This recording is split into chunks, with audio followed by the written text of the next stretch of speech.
Assalamualaikum and very good evening to all of you guys. Hari ini kita akan membicarakan berkaitan dengan bagaimana untuk kita bercocok tanam. Saya yakin dan percaya kita semua mempunyai peluang dan ruang untuk mengusahakan tanah pertanian kita. Baik khususnya mungkin seperti saya di belakang rumah kita ada sedikit macam saya ada sedikit tanah untuk diusahakan. Tak besar mana pun Kalau di depan rumah tu kita ada tempat jalan raya ataupun disebutnya jalan taman, adalah sedikit tanah. Berlumba-lumbalah kami masyarakat taman ini, khususnya Taman Penggalan Indah Lor Gajah Melaka kami berebut untuk mengusahakan tanah yang ada itu, termasuklah masing-masing menanam pokok kelapa, pokok mangga, macam-macam pokok ditanam. Di depan rumah saya tu ada pokok tebu. Tebu, pokok mangga apple. Pokok kelapa ini saya tanam hampir 3 tahun saya rasa. Namun belum lagi membesar, menghasilkan buah. Dan di belakang rumah ini ada sedikit saja. Itu pun kena bayar cukai tanah. Majlis Perbandaran akan minta lah setiap tahun bayar cukai tanah. Walaupun segangkang kera ke berapa inci tanah tu kena juga tapi apa pun, persoalan hari ni adalah bagaimana untuk kita mengusahakan tanah yang ada. Maklumlah kita ini memang belum ada rezeki memiliki tanah ladang atau estate maupun tanah pertanian dan sebagainya. Apa yang ada ini kita memanfaatkan untuk kebaikan bersama. Tapi perkongsian hari ini, bagaimanakah kita mahu mengusahakan. Yang pertama sekali, kita tidak boleh terlalu memasang angan-angan ataupun kita fantasi. Kita mesti jadikan realiti. Ambil masa di sebelah petang, mungkin 1 jam, setengah jam. Usahakanlah tanah yang ada untuk tanah pertanian, bersihkan kawasan berkaitan. Kemudiannya pastikan tanah berkaitan itu adalah tanah yang subur. Kalau tanah itu tidak subur, maka hendaklah kita mencari mungkin tanah-tanah hitam atau tanah-tanah subur, tanah-tanah gambut dan sebagainya, ataupun beli daripada nursery. Bawa gaulkan dengan tanah yang sedia ada. Kemudiannya kita biasalah kalau kita nak menanam, korek lubang. Kemudiannya sebelum kita masukkan pokok-pokok yang tunas atau pokok-pokok yang mahu kita tanam seperti betik, pisang, daun kari. Kalau saya di belakang rumah ni kita ada pokok ulam raja, daun kari, kita ada limau nipis, terung dan halia. Tanah sangat terhad, tapi saya tanam sebelah menyebelah. Jadi bila saya dengar ada juga mantan Ketua Menteri menyatakan ada pihak-pihak yang mempunyai tanah berpuluh hektar mahu lari daripada membayar premium wave, dia minta wave daripada kerajaan. Pada ketika itulah ada macam-macam manusia tuan-tuan.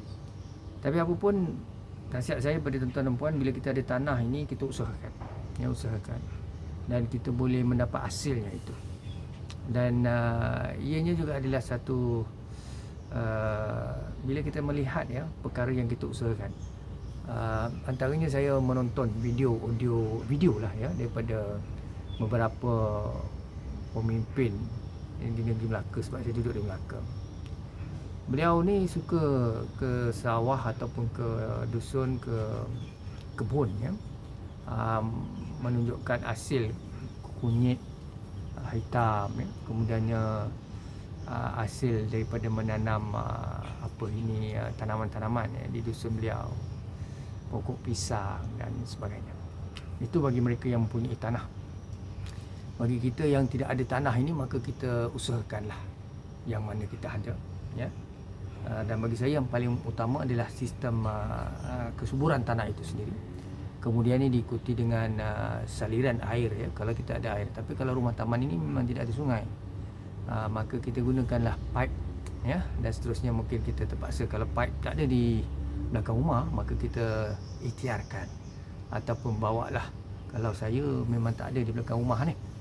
Yang sedihnya, rumah saya ni orang yang buat disebutnya grill, dia tersilap. Dia lock daripada belakang. Jadi sukarlah untuk saya buka pintu. Apa manfaat orang buat grill? Kalau nak buka grill tu kena datang daripada belakang rumah. Dia tak boleh daripada dalam rumah. Dia punya lock kunci mangga itu terpaksa dia buatlah, ya, orang ini buat. Kita telah bayar pada dia, beliau, tetapi itulah akhirnya produk yang dihasilkan begitu. Tapi bila kita tegur atau kita minta dia ubah, dia mengamuk. Mentality, third class mentality, bukan first class, ya.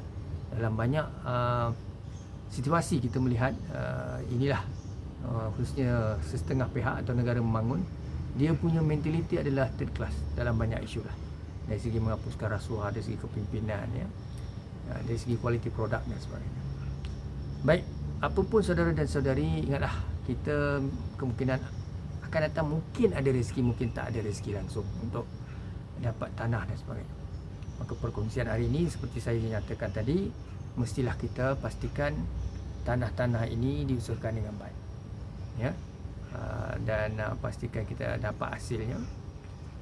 Dalam masa yang sama, kita pastikan tanah yang kita ada ini subur, ya, untuk tumbesaran, ya, atau tumbesaran ataupun pokok itu membesar. Air saliran antaranya utama, dan jagalah kebersihan, ya. Kalau nak cerita pasal pokok mangga depan rumah saya tu, kalau sekali berbuah lebat, ya, 3-4 balik, sempat bagi jiran, ya. Ada yang jiran nak kutip lah, ya. Ada yang orang lalu lalang, ya, lalu lalang, mereka mengambil rezeki mereka, ya, rezeki. Dan nak buat komersial tak boleh lah, sebab kita tak ada seperti mereka-mereka yang mempunyai tanah sampai 15 hektar dan sebagainya, ya.